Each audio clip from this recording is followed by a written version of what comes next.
I've got to do this a few times. I've done it as a player, and last year had an opportunity to do it, and it's something that means a lot to me to have the chance to be able to come and speak and share how important God is in my own life, and how important it is to recognize everything that I've been given.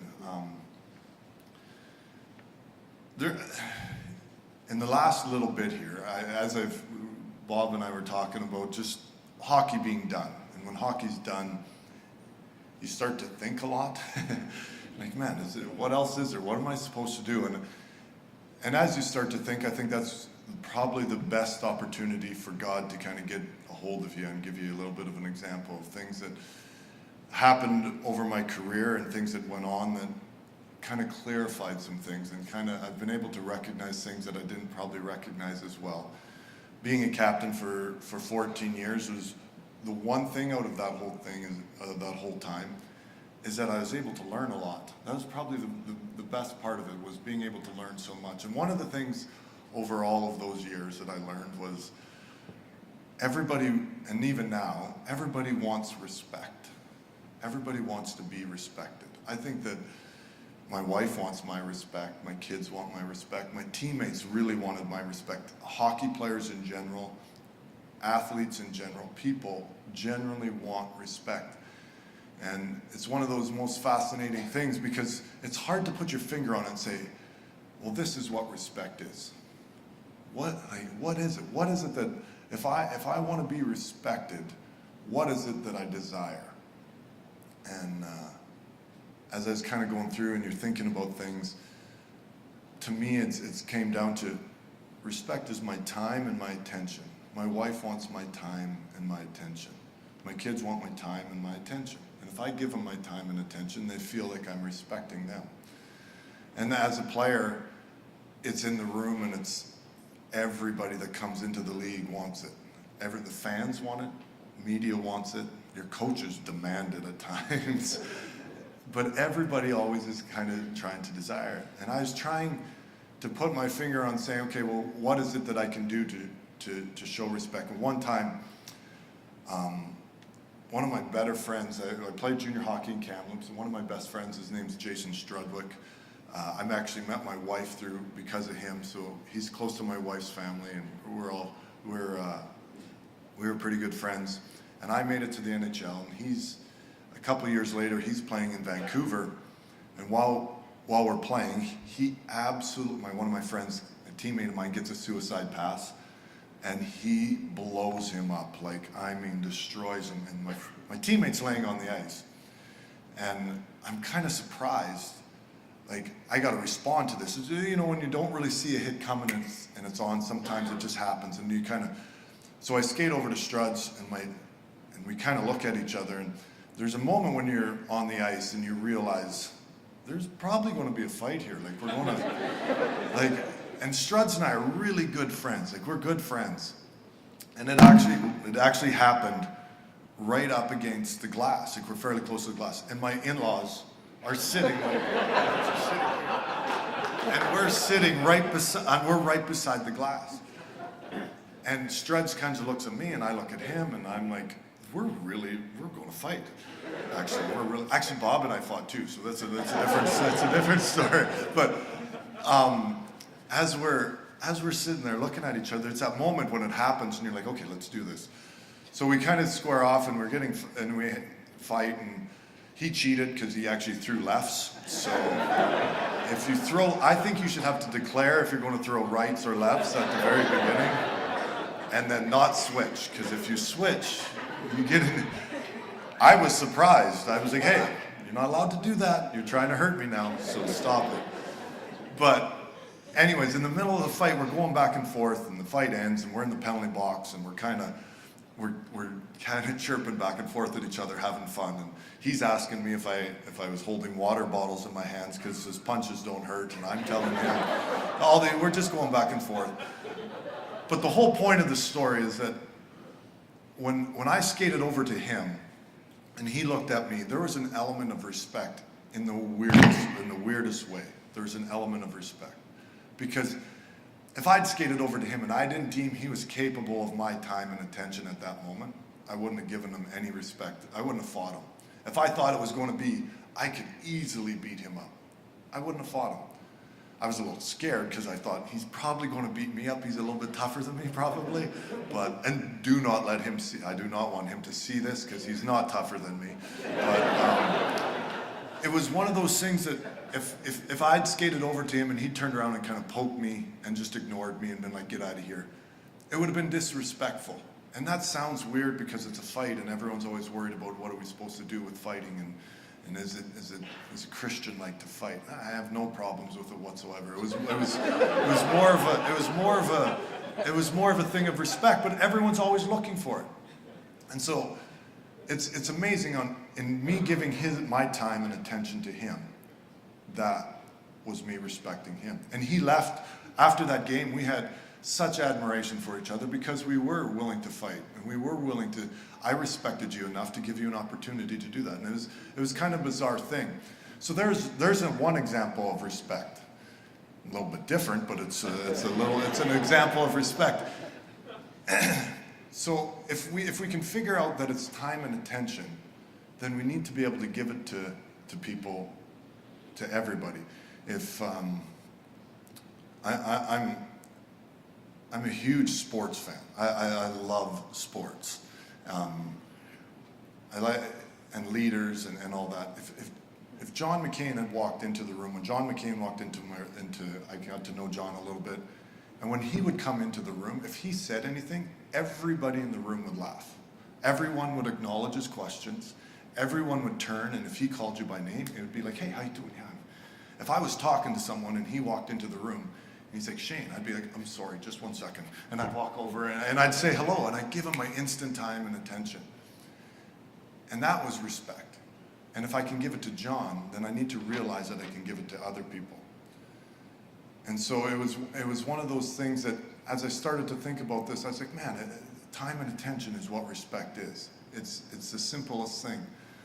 And we need to be able to understand that that's what people are desiring. But if everyone's desiring, how do I go about getting it for myself? How do I go about getting it for myself so that I can be one of the people that people respect?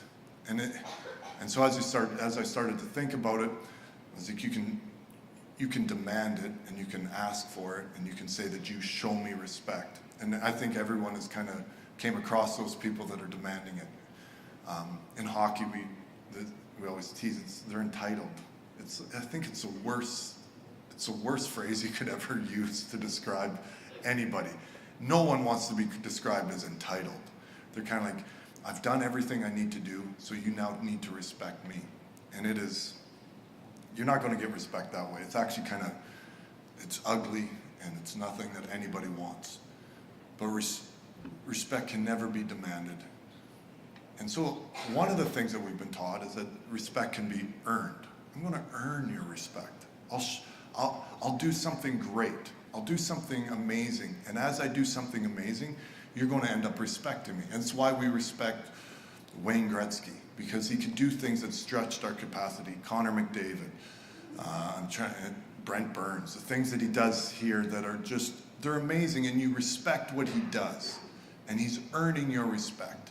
And that is, you can also use that in a way that's incredibly motivating, and that I'm going to earn your respect, and if you don't show me respect, then it's going to push me further to prove to you, and it's going to be a very motivating kind of thought. And I've experienced myself. I've wanted to earn people's respect, and yet it never ever happens that everyone respects you. There is always people that aren't going to show you the respect when you feel like you deserve it. And it ends up turning into, that too can turn into something that is kind of unpleasant. It's not something that you enjoy because everyone desires it. So then I was thinking, well, if the only thing you can do is earn it or demand it, something's missing. And then as you get reading, and I spent some time this year reading the Bible, and it started to come so much clearer to me that the only thing that you can do is give it. if you really want respect, the only thing you can do is give it away. And you just have to give it away. And then as I started going through it in my mind and over the years, I started to realize that everybody that gave me respect are the people that I respected the most.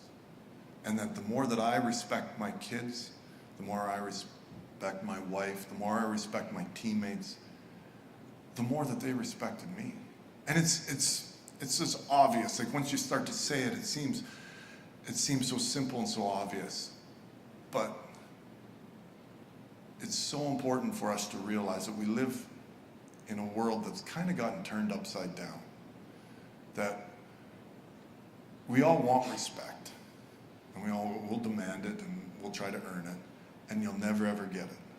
But if you're willing to give it, it opens up doors to you that are so amazing. And so as I was reading in the Bible, you read in Matthew 19:30, where he says, if you want to be first, you're going to be last. And it's like, well, wait a minute, that's kind of the exact opposite of what we do. If you want to have your life, you have to lay it down.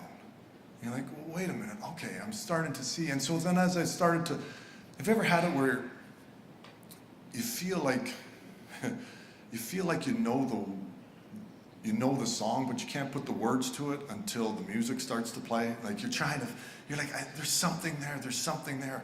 And so as I was starting to read and trying to understand it better, and by all means, I'm still trying to read and understand it better, but it started to become so clear to me that you reap what you sow.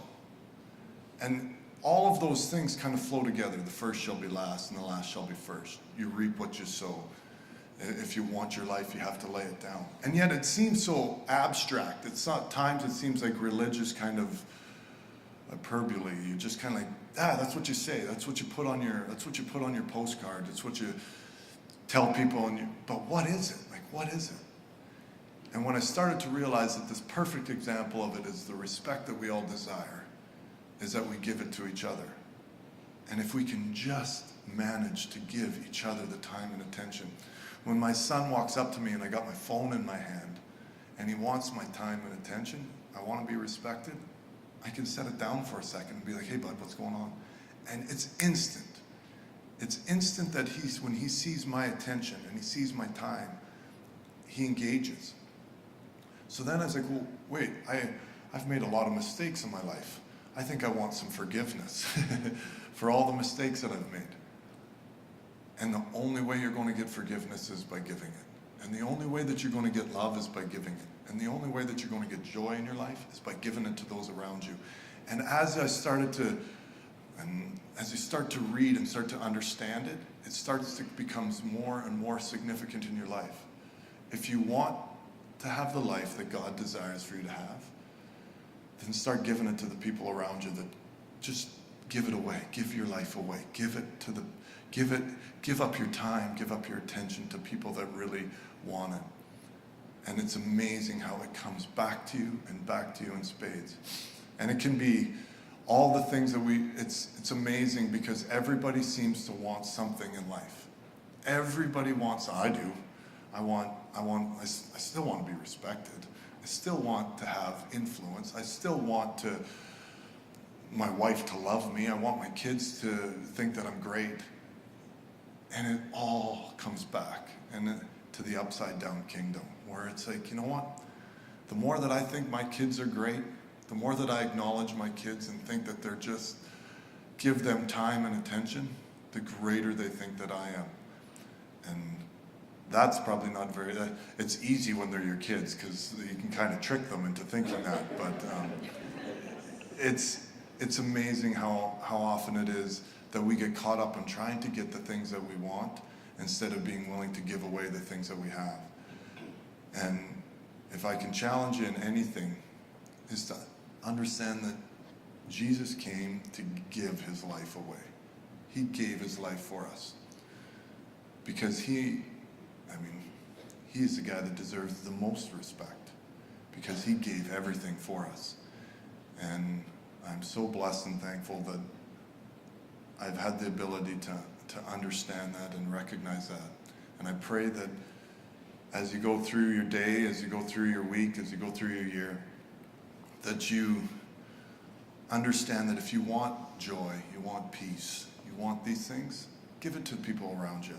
Don't worry about it. Don't worry about trying to find it. Just give it away to some people. And at the end of the day, you'll be shocked at everything that comes back. So thank you so much. I appreciate it that you let me come.